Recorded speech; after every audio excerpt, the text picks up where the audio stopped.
Padre Pio gazed into the young man's eyes, and what he witnessed caused him to recoil. This 23-year-old Jake had spent years scoffing at purity, treating it like some antiquated joke, a ridiculous relic of the past. But what Padre Pio saw in his soul at that moment, no one could have anticipated, because behind the laughter, behind the mockery, there was something terrifying, something this young man couldn't see, something that had been eating away at him from the inside for years. This story comes directly from the archives of San Giovanni Rotondo. It was recounted by the Capuchin friars who were present that day, and it was kept quiet for decades because it touched on a subject the Church struggled to address, the topic of purity amongst young people, the very real consequences to the soul when chastity is ridiculed. I know what some of you might be thinking. You think this message is for others, for those who go too far, for those living in obvious sin. But that's not the case. This message is for anyone who has ever scoffed at purity, anyone who's thought chastity was an outdated concept, anyone who's believed that as long as you're not hurting anyone, anything goes. Padre Pio could see souls. It was his most unsettling gift. When people came to him, he didn't just see their face, he saw the state of their soul. He saw the invisible wounds, he saw the open doors, and he saw what entered through those doors when they were left open too long. That day, when this young man stood before him, Padre Pio saw something he hadn't seen in a long time. He saw a soul that once had been beautiful, a soul that once had been radiant, but a soul now covered in something dark, not because of some grand sin, not because of some terrible crime, but because of something far more subtle, because of years and years of mocking purity. But before I reveal exactly what Padre Pio saw, I need to explain something important. I need to explain why chastity isn't what the modern world pretends it is. Why it's not simply a moral rule from another time. Why it's something profoundly linked to the very structure of the human soul. Padre Pio taught that the human being is composed of three dimensions: the body, which is visible; the soul, which is the seat of our emotions and our will; and the spirit, which is the part of us that can communicate with God. These three dimensions are interconnected. What happens to one affects the others. Chastity, Padre Pio said, isn't a punishment. It's not an arbitrary restriction imposed by a church that wants to control people. Chastity is a protection of the soul against forces our eyes cannot see, a protection of our ability to truly love, a protection of our connection with the divine. When someone scoffs at purity, they're not simply scoffing at a rule, they're scoffing at their own protection. It's like someone laughing at the idea of locking their doors at night, like someone finding the idea of protecting themselves against intruders to be ridiculous. The mockery itself opens a door, and that door, once opened, is very difficult to close. The young man who stood before Padre Pio was named Jake. He was from New York City. He came from a devout Catholic family. His parents went to Mass every Sunday. His mother prayed the rosary every night. His father was a man of sincere faith. But Jake had grown up in the late 1960s, a time when the world was beginning to change, a time when new ideas were arriving from overseas and elsewhere, ideas that questioned everything the church taught, ideas that presented sexual freedom as progress, as liberation, as a fundamental right of the modern human being. Jake had started absorbing these ideas in college. He had begun to see chastity as something ridiculous, something that only uneducated people took seriously. He had started laughing about it with his friends, mocking the priests who spoke of it, seeing his parents as people stuck in the past. He hadn't committed any great sins. He hadn't lived a life of debauchery, but he had spent years mocking, years ridiculing, years considering purity a joke, and during all those years, something had happened inside him, something he couldn't see, something only Padre Pio could see. When Jake stood before the saint, he wasn't there to confess. He came out of curiosity. His parents had talked so much about this priest with the stigmata that he wanted to see it with his own eyes. He came as a skeptic, as an observer, as someone who thought he was above it all. But when Padre Pio looked at him, something changed. Jake's mocking smile disappeared, because in Padre Pio's eyes, he saw something he had never seen in anyone's eyes before. He saw a knowledge of everything he was, of everything he had done, of everything he had thought. Padre Pio said to him, "My son, you came to mock, but you will leave in tears." Jake wanted to respond. He wanted to protest, but no words came out of his mouth because Padre Pio had already started telling him things that no one could know, things he had never told anyone, thoughts he had had in the secrecy of his bedroom, mockeries he had made in front of his friends, moments when he had laughed at his parents' faith. And then Padre Pio told him something that chilled him to the bone. He said to him, "I see your soul, and I see what you have done to it. Every time you have laughed at purity, you have opened a door. And now, there are things inside you that weren't there before." Jake wanted to know what they were. He wanted to understand, despite his skepticism, despite his mockery. He felt that this priest saw something real, something he himself had felt sometimes without ever being able to explain it.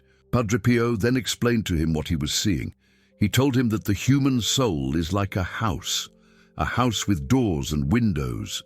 Normally, these doors are closed.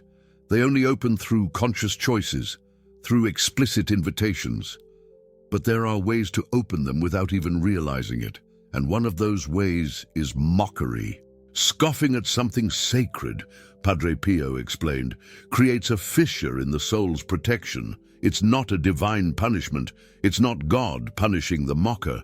It's a natural consequence, like cutting yourself playing with a knife.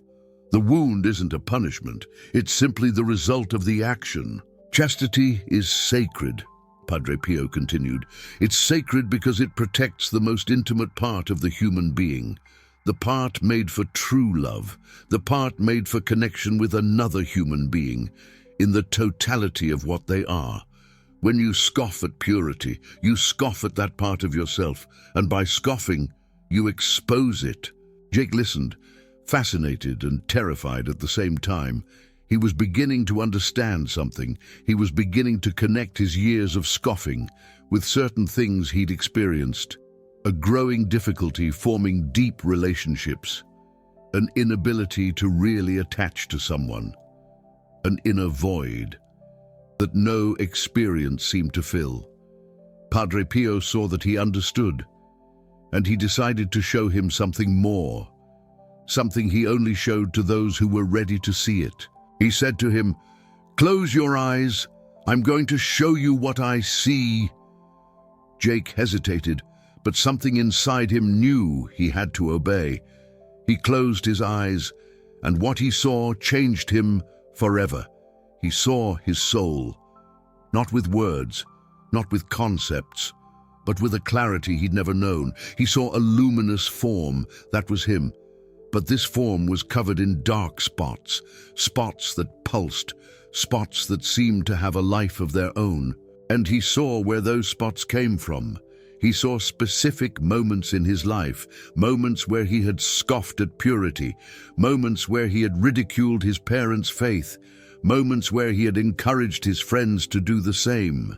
Each moment was like a small door opening, and through each door, something entered, something dark, something cold.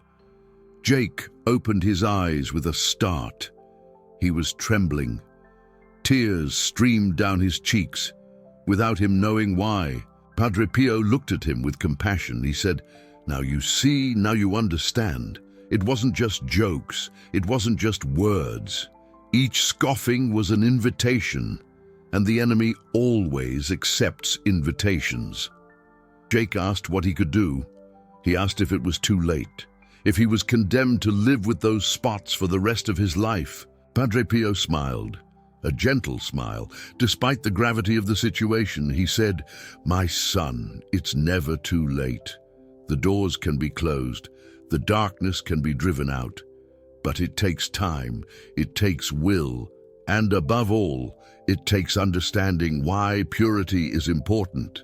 And that's where Padre Pio revealed something profound to him, something the Church has always taught, but few people truly understand. He told him that chastity isn't the absence of sexuality. It's not the rejection of the body or desires. Chastity is the integration of sexuality into true love. It's the ability to see the other person as a complete being, and not as an object of pleasure. It's the protection of that ability against anything that could corrupt it. When you scoff at purity, Padre Pio explained, you scoff at that ability to love truly. You weaken it. You expose it to forces that want to destroy it. And these forces are real. They're not metaphors. They're not symbols.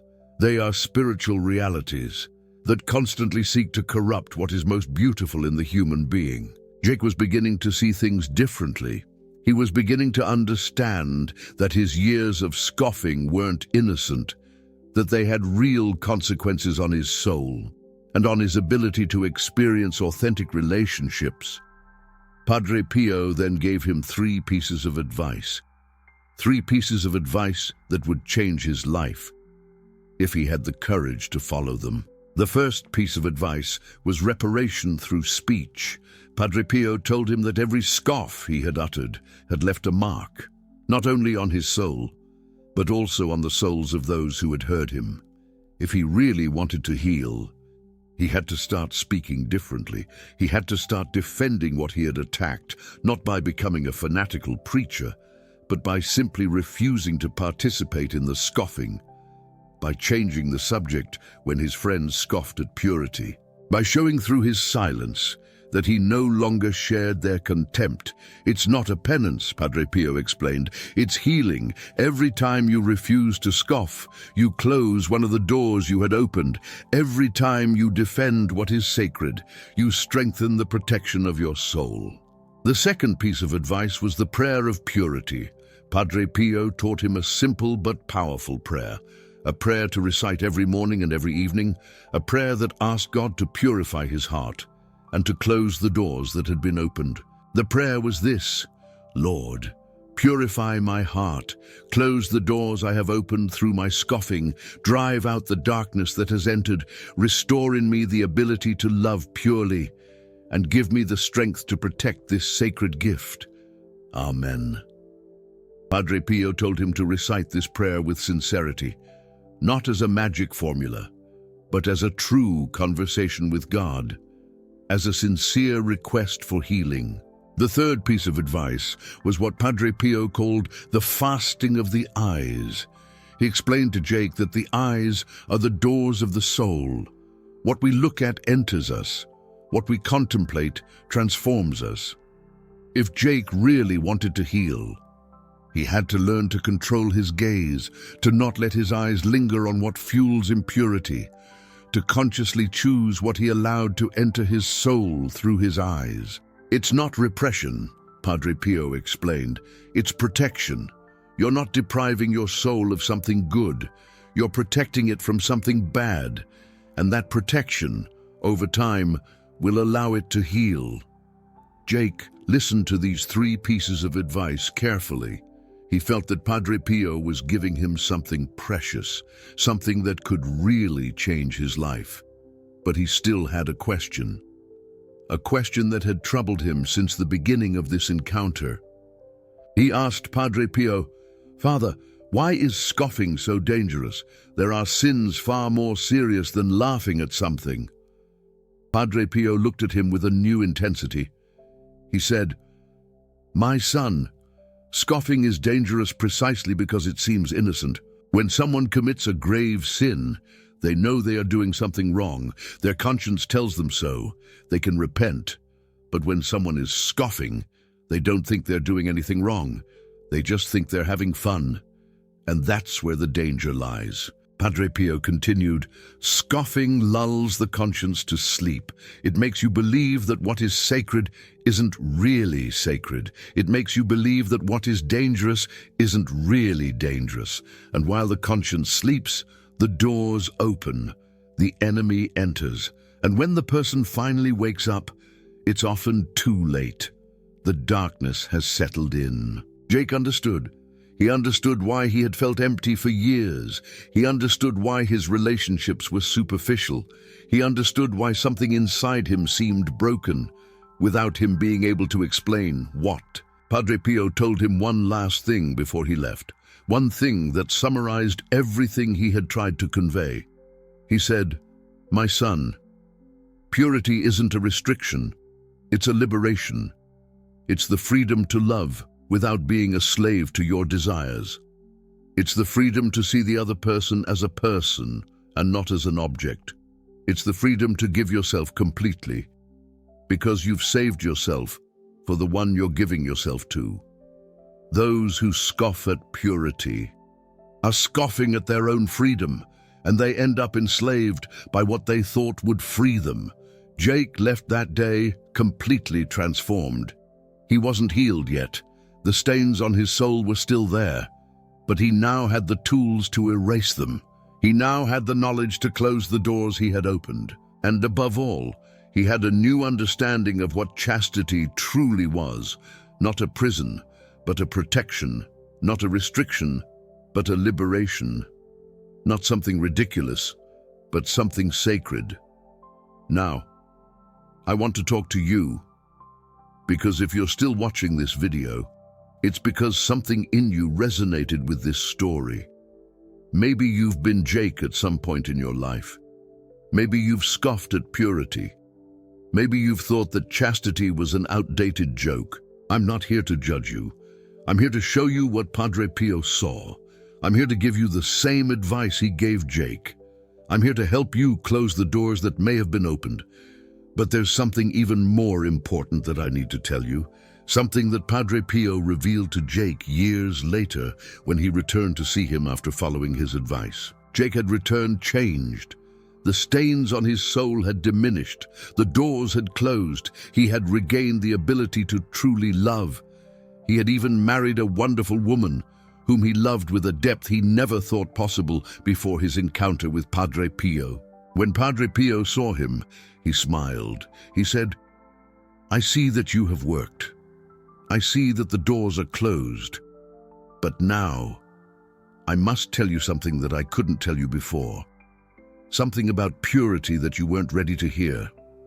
Jake listened attentively, and what Padre Pio told him that day changed his understanding of spirituality forever.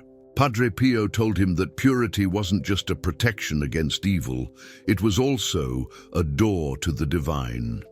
He told him that those who kept their hearts pure could see things that others could not see, could hear things that others could not hear, could feel the presence of God in a way that impure hearts could never know. He quoted the words of Jesus, "Blessed are the pure in heart, for they will see God." And he explained that this was not a metaphor. It wasn't a symbol. It was a literal reality. Those who purified their hearts really began to see God, not with their physical eyes, but with the eyes of their soul. Jake asked what that meant concretely. How could one see God? What did that even mean? Padre Pio replied, "You're starting to know, aren't you? Since you purified your heart, you feel things you didn't feel before. You see beauty where you only saw banality. You feel gratitude where you only felt emptiness. You perceive a presence where you only perceived absence." Jake nodded. That was exactly what had happened. Since he had followed Padre Pio's advice, the world seemed different, brighter, more meaningful, more inhabited by something greater than himself. Padre Pio said, "That is seeing God. It's not a spectacular vision. It's not an extraordinary apparition. It's a gradual change in perception. It's the ability to see the sacred in the ordinary. It's the ability to feel the divine presence in every moment of life." And this ability, he continued, is directly linked to the purity of the heart. The purest the heart, the clearer this perception. The more the heart is cluttered with impurity, the more this perception is veiled. That's why those who scoff at chastity end up feeling empty. It's not that God has abandoned them. It's that they have veiled their own ability to perceive his presence. Jake understood something profound at that moment. He understood that purity wasn't an end in itself. It was a means of accessing something much greater, a means of seeing what most people couldn't see, a means of living in a reality that was richer, deeper, more meaningful. Padre Pio told him one last thing. Now that you know this, you have a responsibility. The responsibility to share this knowledge with those who are ready to hear it, not by preaching, not by condemning, but by living, by showing through your life what purity can bring, by being a silent witness to the beauty of what God offers to those who keep their hearts for him. Jake took that responsibility seriously. He became a different man, an exemplary father, a loving husband, a discreet but powerful witness to what grace can do in a human life. And it's his story that I'm telling you today. Not to make you feel guilty if you've been like him, but to show you that there's a path, that there's a healing, that there's a possibility of closing the doors and recovering what you may have lost. Padre Pio often said that the greatest miracle wasn't the healing of the body, it was the healing of the soul. It was the transformation of a heart that scoffed into a heart that worshipped. It was the passage from darkness to light. This miracle is possible for you too. No matter how many times you've scoffed at purity, no matter how many doors you've opened, no matter how long the darkness has been inside, the path to healing is always open. You just have to take it. But I must warn you about something that Padre Pio always warned those who wanted to embark on this path of healing. The path is not easy. There will be resistance. There will be temptations to return to the old way of thinking. And there will be forces that will try to discourage you. Padre Pio explained that the darkness that entered through the open doors doesn't leave easily. It has become accustomed to being there. It has created attachments. It has built fortresses. And when you start to chase it away, it resists. This resistance can take many forms.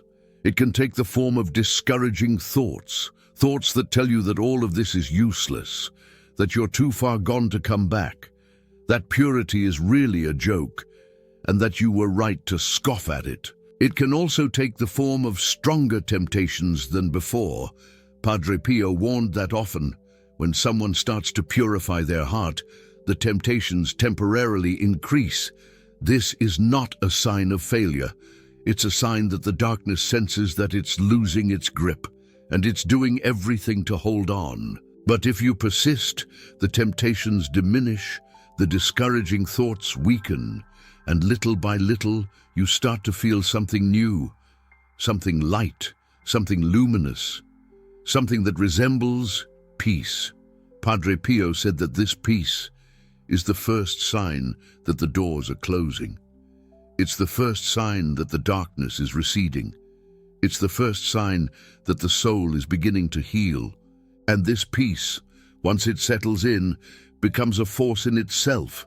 It becomes a protection against future temptations.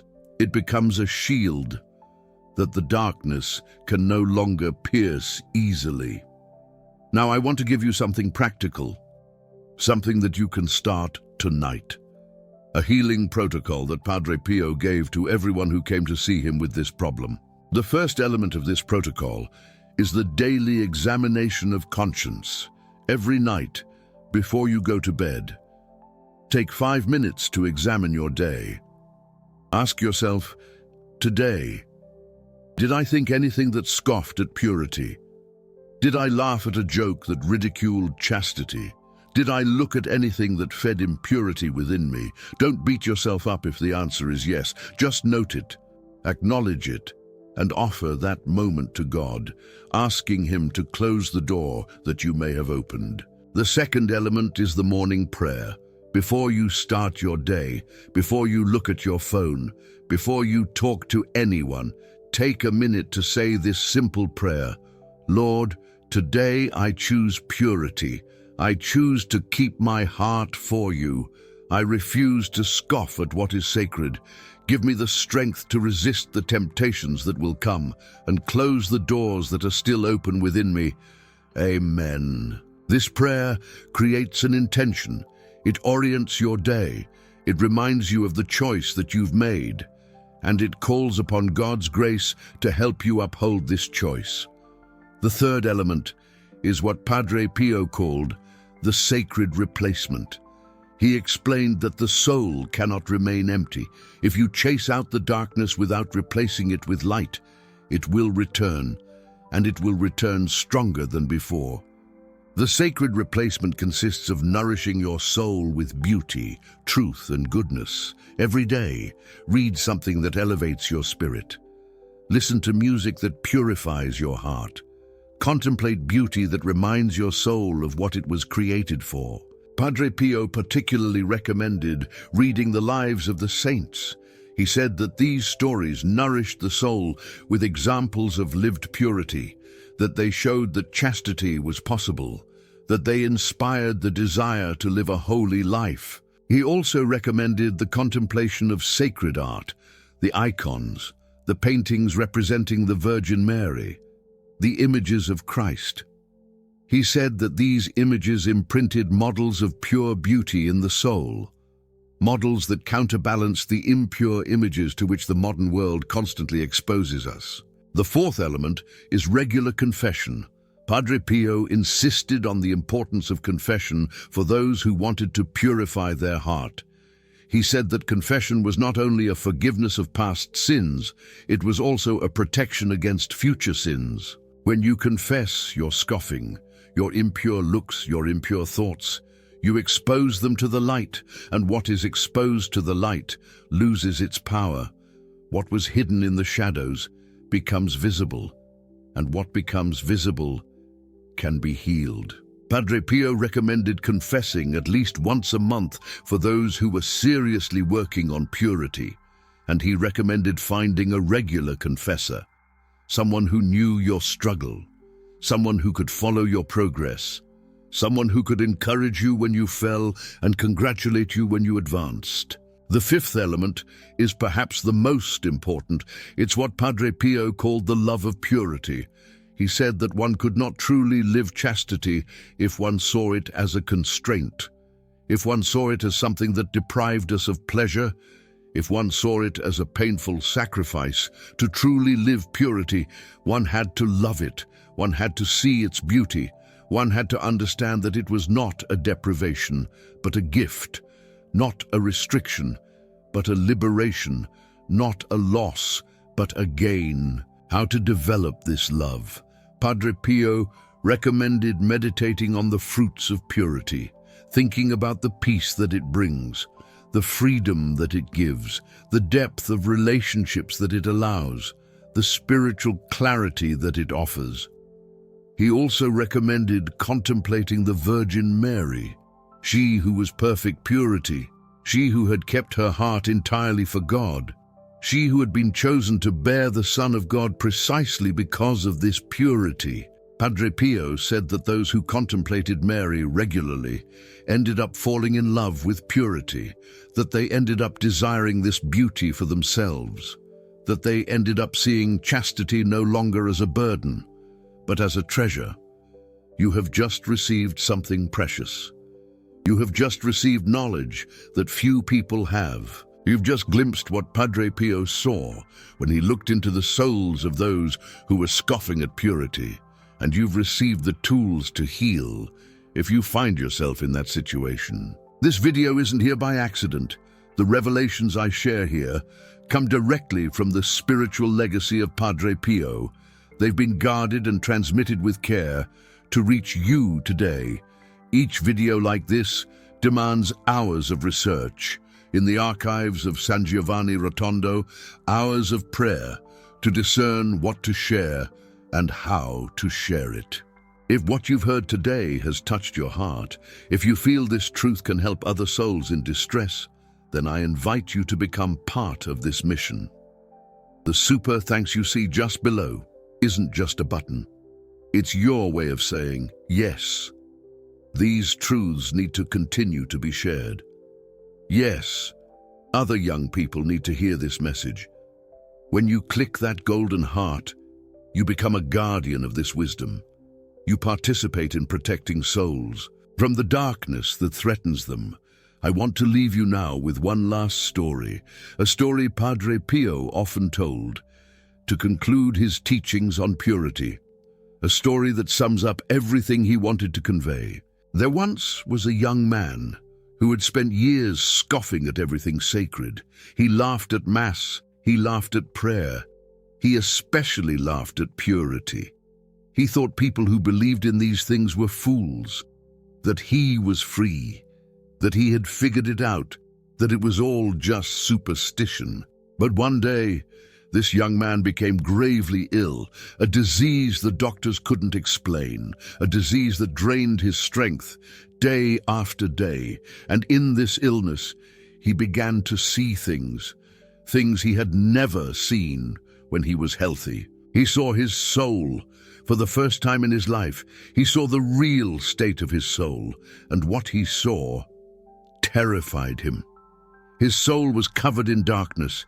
It was pierced with hundreds of holes, holes through which dark things were constantly entering and exiting. In this vision, he understood that every scoffing remark he'd made had created one of those holes. Every mocking laugh had weakened his protection. Every word of contempt for the sacred had invited something dark to enter. Desperate, he asked to see a priest. His parents, surprised but happy, they called the parish priest. The young man confessed all his mockery, all his years of contempt, all his words that had ridiculed what was holy. The priest gave him absolution, and at that moment, something miraculous happened. The young man saw the holes in his soul begin to close. Not all of them, not immediately, but one by one. Slowly, they closed. And with each hole that closed, he felt his strength returning. The mysterious illness began to recede. The darkness began to leave. The light began to enter. This young man was healed, not just from his physical illness, but from his spiritual illness. He spent the rest of his life teaching young people what he had learned, warning them about the danger of scoffing, showing them the beauty of the purity he had once ridiculed. Padre Pio loved to tell this story because it showed two essential things. It showed first the real danger of scoffing at the sacred, the danger of those holes in the soul that we create without even realizing it. But it also showed hope. Hope that the holes can close, that the darkness can leave, that the light can return, that even someone who has spent years scoffing can find the path to healing. It's this hope that I want to leave you with today. No matter where you are, no matter how many times you've scoffed at purity, no matter how many holes you've created in your soul, healing is possible. The path is open. The light is waiting to return. Padre Pio used to say that the most beautiful gift God gives us is the possibility of starting over, the possibility of repenting, the possibility of closing the doors and seeing the soul heal. This gift is offered to all. You just have to take it. I end this video with the words of Padre Pio himself, words he spoke to a young man who asked him how to live purity in a world that despised it. Words that sum up all his teachings on this subject. He said, "My son, purity isn't something you do, it's something you become, it's something you are. Don't fight against impurity. Fall in love with purity. Contemplate its beauty, desire its light, and it will come to dwell in you naturally. For what you love, you become. What you contemplate, you receive. What you desire from the bottom of your heart, God gives you." May these words accompany you. May the light of Padre Pio guide you, may the protection of the Virgin Mary surround you, and may the grace of God give you the strength to live the purity that your soul secretly desires. Tell me in the comments, have you ever scoffed at purity or known someone who did? What did you understand after hearing this message? Your testimonies can help other young people who are going through the same ordeal. Share your experience, share your path, share your hope. I read all the comments, and I pray for each person who writes them. Peace be with you, today and forever.